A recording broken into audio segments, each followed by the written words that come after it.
officials, so I really appreciate that. Thank you. Could I have a 30 seconds of personal privilege? I want to correct that 2025 is not a Trump program. It's a Heritage Foundation program, and they've been doing it for every new president since 1980.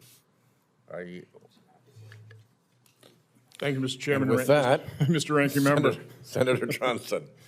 First of all, Mr. Pinto, thank you for pointing out the insanity of throwing more federal dollars that we don't have, print dollars, and how at the housing situation, we only drive up prices, making housing even more unaffordable. So thank you for that. One of the things you point out, and one of the reasons housing is so unaffordable, is just the lack of permitting and that friction created, but also the fact that we're running a $35 trillion deficit. A dollar we held at the start of the Biden administration is not only worth 83 cents, that also has driven up the cost of housing. I don't know if you have ever done a calculation in terms of how much is attributed to the actual inflation over the last 3.5 years versus the inability to permit these housing units. Thank you, Senator Johnson.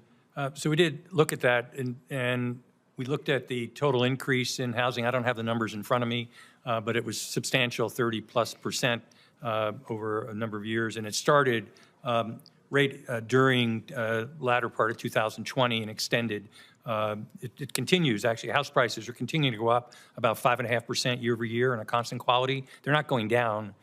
They're actually going up, continue to go up. And most of that increase we can attribute to actions from the deficit spending that occurred later in the response to COVID-19, and secondly, to the actions of the Fed keeping interest rates below 3% for so long. That really lit a fire under the housing market.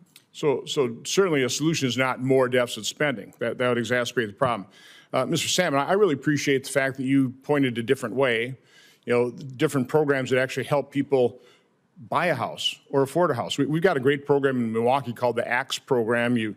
This is run by a Catholic priest. They're able to buy up homes in foreclosure, very low value, for $15,000 to $30,000 loans. The individual owner fixes up that home, and they've cut their rental payments like maybe $800 a month to a mortgage payment of $300 or $400 a month. It works.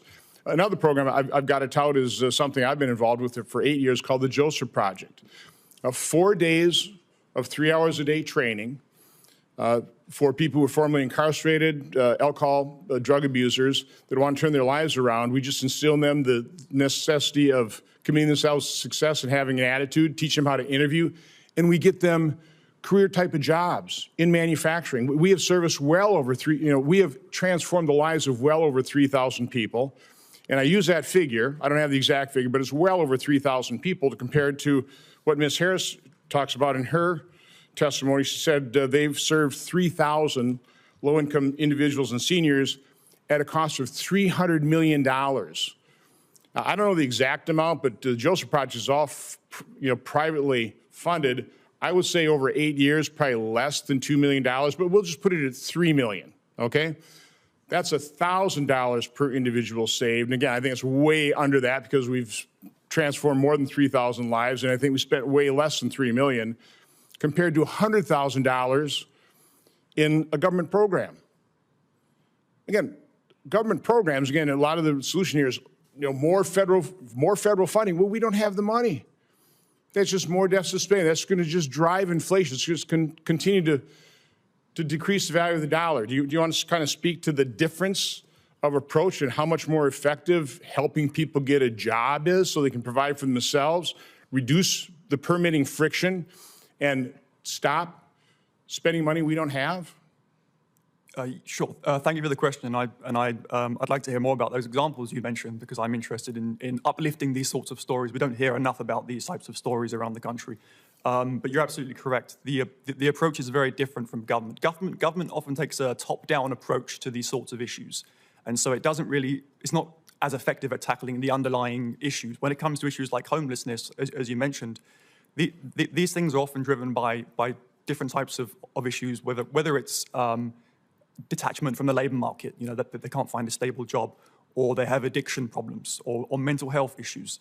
And so philanthropy is better at specifically targeting these issues and helping these people get back on their feet, get stable jobs, to live independently, to have that self-responsibility and that pride and that dignity.